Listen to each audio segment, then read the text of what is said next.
Kalau ibadah itu ada namanya ibadah badan dan ada ibadah hati. Sebagaimana dosa juga sama. Ada dosa badan, ada dosa hati. Kalau ibadah badan, sholat, zakat, haji, jihad. Kalau ibadah hati, ikhlas, keyakinan, tawakal, itu semua berhubungan dengan ibadah hati. Tentu kedua jenis ibadah ini harus berhubungan satu sama yang lain. Karena ibadah badan, sholat, zakat, jihad, haji nggak diterima kalau tanpa keikhlasan, tanpa keyakinan. Ibadah hati juga tidak cukup kalau tidak diikuti dengan ibadah badan. Orang yakin dengan Allah Subhanahu wa ta'ala, orang yakin ada itu surga, tapi dia nggak pernah sholat, dia nggak pernah bayar zakat, dia nggak bakti dengan orang tuanya, dia tidak berjihad, tidak haji, maka berarti tidak ada gunanya. Makanya satu sama yang lain berhubungan. Tentu ini kalau kita bicara tentang ruang lingkup ibadah. Ruang lingkup ibadah. Kita masuk kepada ruang lingkup dosa.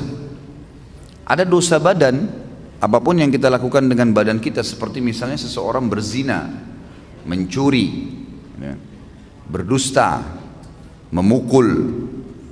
Ini semua dosa-dosa yang badan, dan contohnya banyak sekali. Ada dosa hati. Dosa hati itu riya, iri dan dengki, hasud. Itu dosa hati. Hatinya diisi dengan masalah-masalah, dan kalau dalam masalah dosa, maka di sini ulama mengatakan beda dengan ibadah. Kalau dosa bisa saja yang di dalam hati menjadi pemicu terjadinya yang di luar badan, tetapi tidak terjadi pada dosa badan yang tidak diikuti dengan hatinya.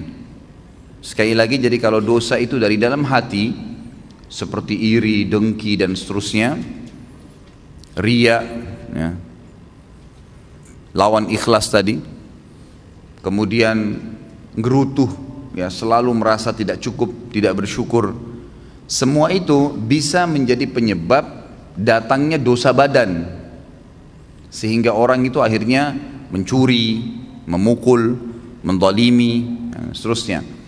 Tetapi dosa badan itu tidak berhubungan dengan hatinya, bisa tidak berhubungan dengan hati. Sebab kalau hati tidak dirusak dengan dosa yang merupakan penyakit hati ini, badan seseorang tidak akan melakukan dosa. Beda dengan ibadah tadi. Kalau ibadah yang dalam hati berpengaruh pada badan, bahkan sangat berhubungan. Kalau orang tidak ikhlas, sholatnya nggak diterima, gitu kan? Tetapi kalau dosa berbeda. Jadi dipastikan kalau hatinya seseorang itu tidak diisi dengan penyakit-penyakit hati, dosa-dosa hati, badannya tidak akan pernah melakukan dosa badan. Kalaupun dia melakukan, maka dia akan melakukannya karena kejahilan atau justru karena paksaan saja. Ini pekah membedakan masalah itu, gitu kan? Ada juga dosa memang yang terpicu karena keduanya. Memang karena hatinya busuk, hatinya memiliki banyak penyakit, maka diaplikasikan dalam anggota tubuhnya. Ada orang seperti itu.